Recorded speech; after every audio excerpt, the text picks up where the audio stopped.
Yeah, TeenTech, it's very difficult to put into words because it's more of a feeling. That it brings into the faculty and into your department. It also knocks on really nicely into their curriculums. So it's very complementary. You know, the students, what they can do for TeenTech as well, some of that work, or at least the skills used in the sort of exploration of those tasks and those design activities, can be directly translated onto the GCSE specifications.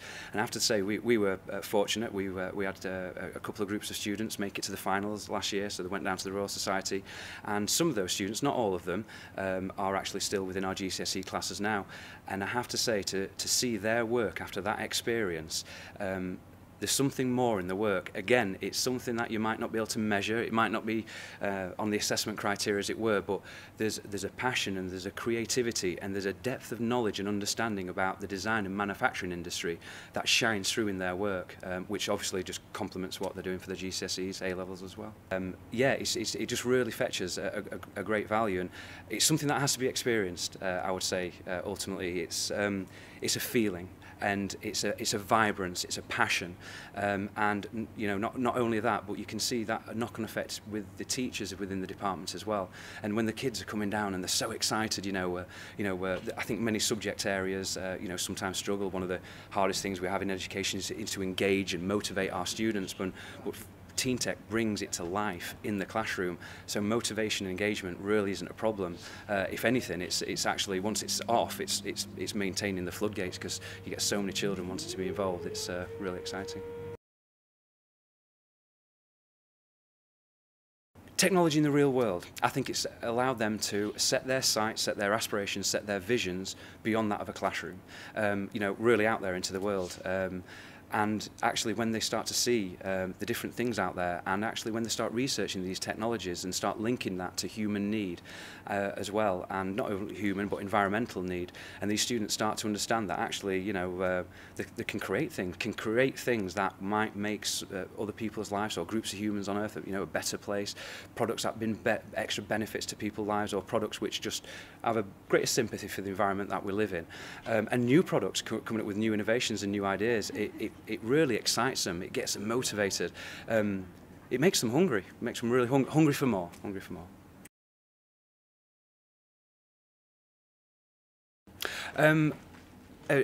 For technology specific, I would say always time and resources. I don't want to say time and money, because I think everyone's a bit, everyone could do with more on that. But definitely with technology, technology has changed so rapidly. 3D printers, high pressure water jet technology, laser cutters, these all come at quite an expense. But our students must experience this technology in the classroom. They must experience it so they understand the industry that they might be walking out into, because we've got a lot of jobs coming up in the UK environment now.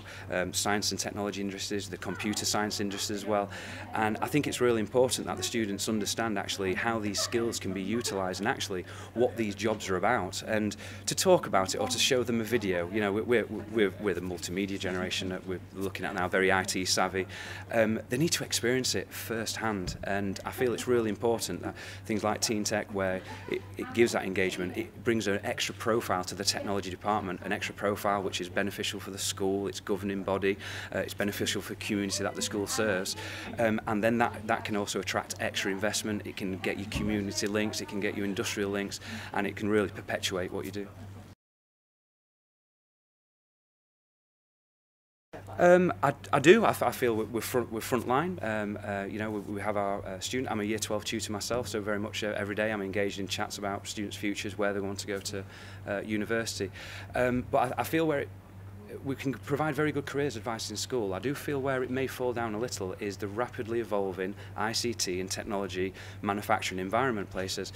It rapidly changes in a 5 to 10 year period, and a careers advisor in school might be able to advise us on the medical professions and the teaching professions, and we can advise on the humanities and everything like that. But technology, it's ever changing. Even us as a technology department, we struggle to keep up with all the events and the changes and the developments and the evolutions that are happening out there.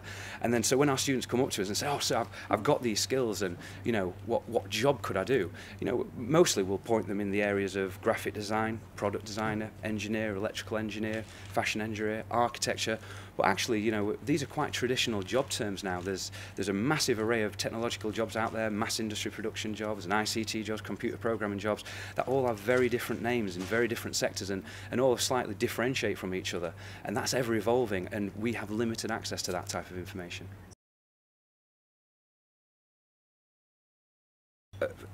Speaking from experience, networking with local industry is a wonderful thing to do. You know, getting the kids outside of the classroom, getting them into the real industry, getting them to see how these technologies and all these exciting things can actually be done. But I feel that we do need to treat that global marketplace as well. But for schools, with the pressures of times and just the litigation and administration around taking a trip out, having local industries, local contact meets very close to the school, where that local industry is able to come into the school as much as we can go out to it in small groups as well, I think is a really important factor, and that's quite a challenge, because I feel very fortunate. We're very near the Robin Hood Airport, so we've got the Vulcan there, we've got BAE Systems, so we're able to forge links which are beneficial to our students quite quickly. But you know, a national network somehow, you know, online would be the way to go, where actually, because TeenTech's immediately linked our TeenTechers, as we call them, with some great industries. But if that type of concept could be expanded to give design faculties and design teachers instant links to local industry, sometimes with specific nominated people as well, because sometimes you get that industrial link, and yeah, you get through to the industry, but you might be bounced around the reception and bounced around, and we just don't have time. You might be making a quick 20-minute call before a class of 20 come in, as it were. So to have a resource that's updated annually, these are local industrial links, these are the people you can talk to, they'll come out into your school and they'll talk to you, you can get so rather than us talking about these wonderful things happening out there, the kids can actually see it or have representatives in school to talk. Yes, STEMnet's out there. When the STEM first came out, we were a bit of a pilot school with some of the STEM initiative, and there was some great funding around that. I think for me, where that fell down, it relied heavily on the intercollaboration within school of science, technology, engineering and maths. Now, daft as it may seem, as even in a school you think that would be easy to happen, but actually those are very different curriculum areas with very different curriculum times, with different curriculum pressures at different times. So to actually coordinate an approach of science, technology, engineering and maths was very difficult. I've been involved in two schools in my career, and the technology and science worked always very well together. That was good. Engineering came under the technology, so that would be brought in there. But it was difficult on both occasions, just from the experiences that I had linking in the maths there. And as such, it became in vogue. And to be honest, when the funding ran out, so did the passion for it. And the passion and those STEM groups that was really very much in vogue about 5 to 8 years ago have disbanded now as the funding sort of disappeared as well. And yeah, it's a shame, because it was a great collaboration, but unfortunately I think what the mechanism or the catalyst for them coming together to collaborate was the extra funding that the departments and the school could get, and then once that funding started to sort of depreciate, so did the concept of STEM education within schools. Something we're trying to keep alive again through TeenTech and finding these extra beneficiaries. The focus and the fact that most schools are placed in the league table. They're judged on and get into that league table through the results mainly of English, Maths and Science. And as such, English, Maths and Science have began in terms of time to dominate school curriculums. I'm talking on behalf of all secondary schools, and you can understand the leadership's position as well, to choose to give the kids more curriculum time towards the subjects to get the better grades in there. That obviously will place the school in the league table. Now, there is the one side of the argument where it's English, Maths and Science being core, and that will therefore feed into every aspect of the education, be it design, technology, the humanities subject, and give them good English and math skills, and get them the science skills as well. And then in that case, they'll do well in any other area. But as such, what's really happened is the technology department and the creative departments, where we're actually making things kinesthetically with our hands, because we feel a lot that actually a lot of these other subjects, science, maths, they teach the theory, but we teach the practical side. We're about, okay, but to do technology well, you need to know English, you need to know your maths, you need to know your science, you need to integrate that all together in a practical, kinesthetic, visual environment, and allow these students the time to explore these wonderful creative ideas that they have. But we just don't seem to have that time.